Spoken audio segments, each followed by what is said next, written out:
रात के वक्त जब सारा गांव अंधेरे में डूब जाता है, जब सिर्फ कुत्तों के भौंकने और उल्लू के बोलने की आवाजें आती हैं, तो गांव ऊचक बिलाल के मगरिब में मौजूद एक जगह जागती है, जहां न कोई चिराग जलता है न अजान की आवाज आती है। वो जगह है पुराना कब्रिस्तान। ये कब्रिस्तान न गांव के नक्शे में है न सरकार की जमीन में। लोग कहते हैं ये जगह खुद बनी है और खुद चलती है।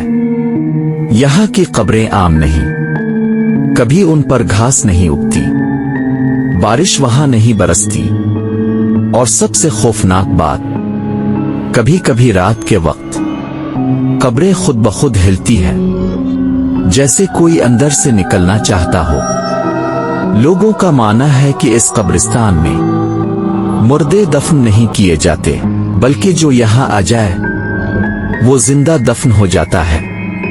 कुछ लोग दावा करते हैं कि उन्होंने वहां इंसानों जितने लंबे साए कब्रों के ऊपर घूमते देखे हैं।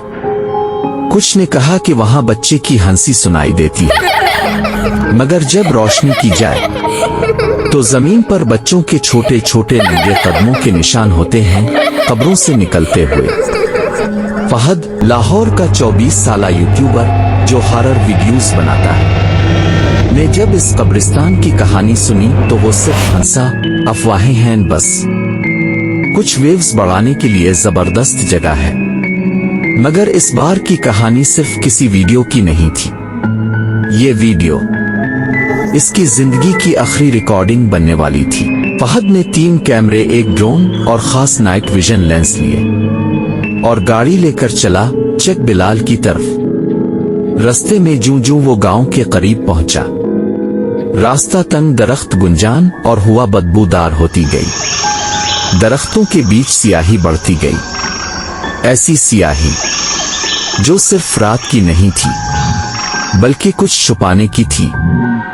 जब फहद कब्रिस्तान के करीब पहुंचा तो उसकी कार का जीपीएस बंद हो गया, मोबाइल की बैटरी आधी थी और एक बोर्ड दिखाई दिया जिस पर खून से लिखा था, जो आया वो गया और जो गया वो कभी वापस ना आया। फहद की गाड़ी जैसे ही गांव ऊचक बिलाल में दाखिल हुई, वो फौरन एक अलग सा माहौल महसूस करने लगा। यहाँ ना बच्चे खेल रहे थे, ना औरतें बाहर थीं, ना ही कोई दुकान खिली थी। हर दरवाजा अंदर से बंद, खिड़कियां हल्की हल्की खुलती थीं और हर खिड़की से सिर्फ आंखें झांकती थीं, अल्फाज नहीं। फहद ने पूछने की कोशिश की, भाई ये कब्रिस्तान कहाँ है? मगर लोग बगैर जवाब दिए अपने दरवाजे जोर से बंद कर लेते। फिर एक शख्स सामने आया, सफेद दाढ़ी, माथे पर सिया मेहराब, पांव में पुराने चप्पल और हाथ में एक टूटी हुई तस्बीह। इसे लोग कुरैशी चचा कहते थे। वो इस गांव में अकेला रह गया था क्योंकि इसका पूरा खानदान इसी कब्रिस्तान के बाइस खत्म हो चुका था। इसने फहद को गौर से देखा, फिर बोला, तुम इस राह पर आए हो जिसका रास्ता लौटने का नहीं होता। फहद मुस्कुराया, चचा मैं यूट्यूबर हूं, कैमरा है, चिराग है, सब कुछ है, डरने की जरूरत नहीं। कुरैशी चचा खामोश रहा, फिर जमीन पर झुककर मिट्टी से एक छोटी सी कब्र बनाई और उसमें अपनी तस्बीह गाड़ दी। फिर कहा, ये कब्र देख रहे हो, ऐसी ही कब्रें तुम्हारे पैरों तले बनेंगी और तुम्हें पता भी नहीं चलेगा। फहद हंसा, वो चचा इतना डराओगे तो वीडियो तो जरूर हिट हो जाएगी। चचा का चेहरा अब खौफ में नहीं गुस्से में था। इसने आसमान की तरफ देखा और कहा, तुम समझते हो ये खेल है? वो जो कब्रिस्तान में हैं उनकी आंखें बंद नहीं, वो तुम्हें देख चुके हैं, अब तुम नहीं बचोगे। कुरैशी चचा ने जाते हुए फहद को एक आखिरी बात कही, अगर रात को किसी कब्र से हंसी सुनो तो जवाब मत देना, वरना तुम्हारी आवाज तुम्हारे जिस्म से अलग कर दी जाएगी। जैसे ही वो चला गया, फहद ने महसूस किया कि इसकी गाड़ी की पिछली खिड़की पर उंगलियों के निशान बन गए हैं। लेकिन अंदर कोई नहीं था। फहद ने वीडियो के लिए कैमरा ऑन किया और मुस्कुरा कर कहा, आज की रात हम इस कब्रिस्तान में कुछ ऐसा दिखाएंगे जो किसी ने पहले कभी नहीं देखा। लेकिन इसे ये अंदाजा नहीं था कि कभी कभी कुछ चीजें देखना इंसान को हमेशा के लिए अंधा कर देती है। ये इन दिनों की बात है जब गांव में बिजली नहीं होती थी। रात आती तो घरों में सरसों के तेल के चिराग जलते और कब्रिस्तान के रास्ते में सिर्फ चांदनी, ठंडी मिट्टी और झाड़ियों की सरसराहट होती। फहद जब कब्रिस्तान के गेट पर पहुंचा तो वहां कोई गेट ही न था, सिर्फ 2 पुराने सतून जिन पर आयत के नकूश के आर्दर्रे हो चुके थे और कुछ अल्फाज जैसे किसी ने नोच डाले हों। कब्रिस्तान के अंदर कदम रखते ही हवा में सूखे फूलों की बो और पुरानी लकड़ी की बास महसूस होने लगी, जैसे किसी पुरानी लाइब्रेरी में दाखिल हो गया हो। मगर यहाँ किताबें नहीं, कब्रें थीं। कब्रें पुरानी थीं। कुछ पर सन 1860, कुछ पर 1888 और कुछ पर कोई तारीख ही ना थी। कुछ कब्रें इस तरह ढकी हुई थीं जैसे किसी ने कब्र में वापस जाने की कोशिश की हो। कई कब्रें ऐसी लगती थीं जैसे कभी मुकम्मल ही ना हो सके। एक कब्र पर कतबा मिट्टी में धंसा हुआ था। फहद ने साफ किया तो लिखा था, यहाँ वो दफन है जो कभी जिंदा ना था। फहद ने जैसे ही कब्र पर हाथ रखा, एक हल्की सी सरगोशी सुनाई दी, इतनी मध्यम कि शायद सिर्फ वही सुन सकता था, तुम्हें बुलाया नहीं, तुम खुद आ गए। चांद की रोशनी नीली थी, फिर पीली हुई और अचानक सुर्ख हो गई। फहद ने आसमान की तरफ देखा तो चांद के आगे जैसे कोई पर्दा सा आ गया हो, जैसे कोई साया इसके सामने से गुजर गया हो।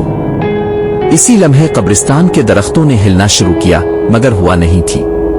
चिराग जो फहद ने कब्र के पास रखा था वो खुद ब खुद बुझ गया, मगर उसके बुझने से पहले रोशनी में एक लम्हे के लिए फहद ने कुछ देखा, एक खातून का सफेद दुपट्टा जो कब्र के पीछे गायब हुआ, मगर वहां कोई खड़ा नहीं था। फिर जमीन से एक एक करके सरगोशियां उठने लगे, हम यहां दफन नहीं, कैद हैं, कासिम वापस आ रहा है, तुम नई कुर्बानी हो। इन आवाजों में मर्द, औरतें और बच्चों की सरगोशियां शामिल थीं, जैसे पूरी नस्लें किसी सजा में मुब्तला हों। एक कब्र ने आहिस्ता से ई खांसने ई की आवाज दी और फिर वो जमीन थोड़ा सा अलिफाबेर गई, जैसे अंदर कोई सांस ले रहा हो। फहद के कदम लरजने लगे, मगर वो राका नहीं, क्योंकि पुराने वक्त की कब्रों में सब कुछ दफन होता है सिवाय खौफ के। फहद की नाक में एक अचानक इत्र की खुशबू आई, जैसे किसी बुजुर्ग ने अबाक पहनी हो और मस्जिद से लूटा हो। ये खुशबू ऐसी पुरानी थी कि फहद को लगा जैसे इसने वक्त में सफर किया हो। लेकिन जैसे ही वो पलटा तो इसके अकब में जमीन पर किसी के कदमों के बहुत पुराने निशान नजर आए, जैसे किसी ने चमड़े के खड़ाओं पहनकर चलना छोड़ दिया हो, कब्र के बिल्कुल साथ। फहद ने कैमरा उठाया और खुद से कहा, यह सब सिर्फ वहम है, पुरानी कब्रें, पुराना कब्रिस्तान, सब माजी की बातें। लेकिन फिर एक सरगोशी उसके दाएं कान में आई, बगैर किसी के नजर आए, माजी कभी खत्म नहीं होता, वो बस कब्र में सोता है जब तक कोई इसे जगा ना दे। पुरानी कब्रों में छुपा वो राज जो कभी खिलना नहीं चाहिए था। सुबह के धुंधलके में फहद की आंख खिली, मगर ये कोई आम सुबह ना थी। परिंदों की आवाज गायब हुआ जामिद और सूरज की रोशनी कब्रिस्तान तक पहुंच ही ना पाई। ऐसा लगता था जैसे ये जगह वक्त के दायरे से बाहर हो, जहां दिन ना आता है ना जाता है, बस अंधेरा ठहरा हुआ है। फहद ने रात के रिकॉर्ड कैमरे चेक किए, सारे फुटेज ठीक थे, मगर एक कैमरे में एक लम्हा ऐसा था जिसमें वो खुद सोता हुआ नजर आ रहा था और उसके पास कोई और साया खड़ा था, मगर वो साया इंसान का नहीं था। इसका सर जमीन की तरफ झुका हुआ था और पांव उल्टे थे। कब्रिस्तान के बीचों बीच एक कब्र थी, ना इस पर तारीख, ना नाम, ना निशान, कतबा जो मिट्टी में छुपा था। फहद ने खोद कर बाहर निकाला, इस पर सिर्फ 3 अल्फाज कंदा थे, कासिम बिन हैदर, महरूस आलम, खतरा, महशदा। फहद उन अल्फाज को समझ ना पाया, मगर लफ्ज़ ए महरूस आलम ई पर उसकी उंगली जैसे ही रुकी, जमीन खफीफ सी लरस गई और फहद को महसूस हुआ जैसे इसके पीछे कोई सांस ले रहा हो। पलट कर देखा, कुछ ना था, मगर उस कतबे के नीचे जो जुमला था वो खून से लिखा हुआ महसूस हुआ, यहाँ वो दफन है जो दफन होने के बाद भी जागता है। फहद फौरन कुरैशी चचा के पास गया। चचा ने जब कतबे की तस्वीर देखी तो साकित हो गया, फिर आहिस्ता से बोला, ये कब्र सिर्फ कब्र नहीं, कैद खाना है। कासिम बिन हैदर मेरे दादा का मामू था। वो आमिल था, जिन्वत से बात करता, साए काबू करता। एक दिन इसने कोशिश की कि खुद को मौत से आजाद कर ले। इसके लिए इसने 40 बच्चों की जानें ले और फिर खुद को एक खास जिन्नती अमल से जिंदा दफन कर दिया। इसकी मौत नहीं हुई, बल्कि इसे जिन्नात ने मेहर लगाकर दफन किया ताकि वो दोबारा न जागे। फहद ने चौंक कर कहा, तो ये कब्र जिंदा है? कुरैशी चचा ने कहा, नहीं,